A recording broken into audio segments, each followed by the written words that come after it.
Sahabat Indonesia, seperti yang kita khawatirkan, tanggal 8 Oktober 2020, kerusuhan pecah di mana-mana, terutama di kota besar. Pemicunya sudah kita tahu, berkait dengan protes kaum pekerja tentang Omnibus Law, Undang-Undang Cipta Kerja yang disahkan oleh DPR beberapa hari yang lalu. Sebetulnya kita sudah mengerti bahwa buruh akan bergerak, gitu ya. Kemudian mahasiswa pun diprovokasi juga akan bergerak, pelajar STM juga akan bergerak, dan kita juga sudah tahu, aparat apalagi sudah tahu siapa bandar demo dari kegiatan kemarin. Kita tinggal menunggu apakah aparat negara berani menindak bandar demo, bukan sekedar menindak para demonstran yang anarkis. Sahabat Indonesia, sebetulnya siapa biang kerusuhan anarkisme tadi malam? Membakar halte, membakar mobil, merusak fasilitas kantor, merusak fasilitas kota, dan menjarah beberapa gedung di Jalan Sudirman atau mungkin di kota-kota yang lain. Bahkan katanya Malioboro di Jogja juga habis dirusak oleh para demonstran. Apakah mereka kaum buruh? Saya tidak yakin. Apakah mahasiswa? Juga bukan. Apakah pelajar STM? Juga bukan. Lalu siapa pasukan tempur yang memporak-porandakan kota, yang mengotori keluhuran demo dari kaum buruh? Yaitu adalah kaum anarko-sindikalis. Apa itu kaum anarko? Kaum anarko adalah kelompok anak muda yang berideologi liar. Mereka anti kemapanan, anti pemerintah, anti negara, dan mereka mau mengatur diri sendiri. Pada dasarnya, mereka ini tumbuh dari kelompok punk yang di pinggir jalan. Mereka tidak mau diatur. Mereka ini seolah-olah anti sosialis. Kenapa? Mereka anti sosial. Kalau kita bicara komunisme atau sosialisme, itu negara mengatur semua, dan ini adalah antitesis dari kegiatan itu, karena mereka tidak mau diatur oleh negara. Ideologi ini bukan hanya di Indonesia, tapi tersebar di seluruh dunia. Dan di Indonesia muncul hal seperti itu. Sahabat Indonesia, kita prihatin. Kenapa hal ini terus terjadi dan terus terjadi? Kelompok anarko ini, kelompok anak muda yang mudah sekali dipatahkan sebetulnya. Kita tidak perlu takut, karena mereka berani beringas karena berjamaah. Pada saat mereka dipegang oleh aparat keamanan, mereka akan diam membantu. Oke, kita bicara tentang anarko. Kelompok anarko ini berkembang di level perkotaan. Mereka biasanya adalah kelompok orang yang tidak berpendidikan. Mereka juga anti agama kelihatannya. Mereka liar, tak terkendali. Dan ada beberapa kelompok di anarko ini. Ada kelompok anarko teroris, ada juga kelompok anarko sindikalis. Nah, yang terakhir ini adalah kelompok anarko yang bergerak bersama, berkembang dalam pergerakan buruh. Makanya di setiap event atau momentum perjuangan kaum buruh, mereka selalu hadir. Contohnya, May Day, tanggal 1 Mei atau Hari Buruh Internasional, mereka selalu mengadakan kerusuhan. Setahun yang lalu juga melakukan yang sama. Ingat, April yang kemarin, tahun 2020, mereka juga mencoba untuk memprovokasi, membuat kerusuhan. Dengan membuat label-label, mengecat ke sana kemari, memprovokasi, saatnya bergerak dan sebagainya. Anarko ini sebetulnya kelompok yang diinisiasi oleh anak muda, yang sebetulnya bisa disusupi masuk ke dalam. Tapi entah kenapa negara tidak melakukan itu. Ya.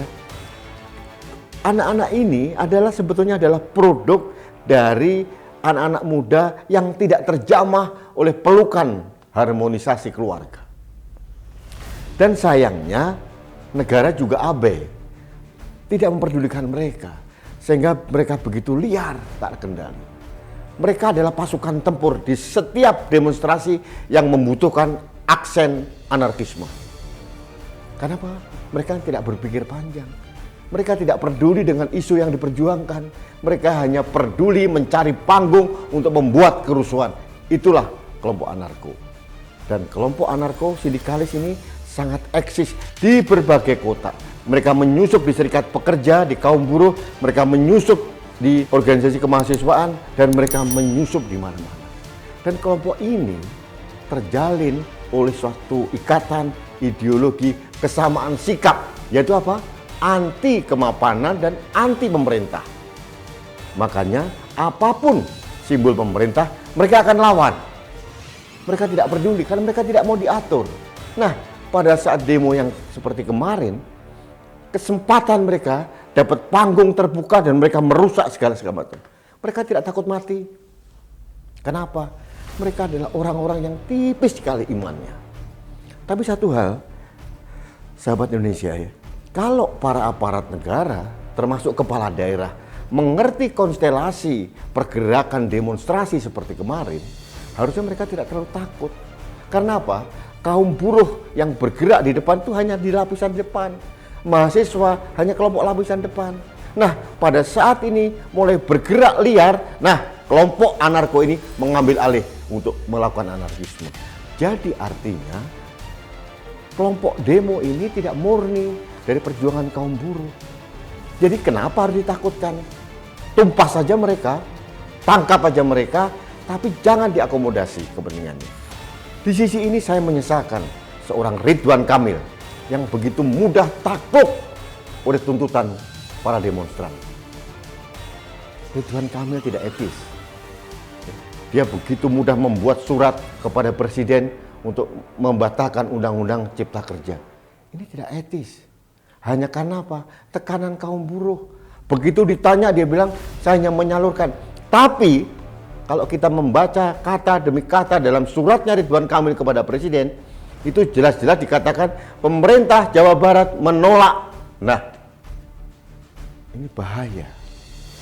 Ini pembangkangan sistematis terhadap sistem ketatanegaraan kita. Sahabat Indonesia, beberapa kali saya ulas tentang bagaimana perlunya Indonesia Undang-Undang Cipta Kerja. Kita membutuhkan iklim investasi yang baik. Kita membutuhkan iklim usaha yang baik. Dan itu pun tidak merugikan kaum buruh. Lalu apa yang dilawan? Apa yang ditolak oleh mereka? Nah, saya tahu ternyata dalam Undang-Undang Cipta Kerja yang baru, peran serikat pekerja ternyata diperkecil atau direduksi. Nah, inilah para pentolan-pentolan serikat pekerja ini yang kepanasan. Kenapa? Panggungnya dihilangkan, perannya dikurangi. Mereka marah.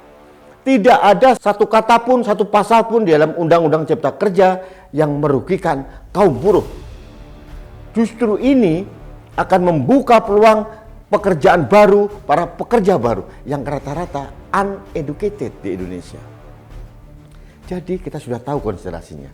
Yang meradang itu adalah pentolan-pentolan serikat buruh. Bukan untuk memperjuangkan buruhnya, tapi untuk memperjuangkan kepentingan dirinya. Makanya mereka memprovokasi buruh-buruh yang lain. Dan mereka tahu, mereka ada bandar besar. Karena ada beberapa kepentingan yang berkelindan dalam kepentingan ini. Dan ini yang terjadi. Mereka punya dana besar. Bayangin, satu orang anarko, katakanlah dikasih uang 200.000. Kalau membutuhkan 5.000 orang, sudah berapa miliar? Tidak mungkin dibiayai sendiri oleh serikat pekerja atau pentolan serikat pekerja. Pasti ada bandar demo. Dan ini adalah orang-orang yang mempunyai dana besar, entah dari mafia migas, hasil koruptor. Mereka kemungkinan juga mantan penguasa negara ini juga. Yang apa? Yang tidak kuat menahan libido kekuasaan. Jujur, mereka ini kampret juga sebetulnya. Marah saya. Kenapa? Mereka tega merusak tatanan kehidupan Indonesia demi ambisinya dia atau ambisi anaknya. Mungkin. Nah, sahabat Indonesia, kenapa ini saya buat? Untuk memberikan pengetahuan pada kita semua, terutama aparat keamanan, bahwa konstelasi demo ini begitu.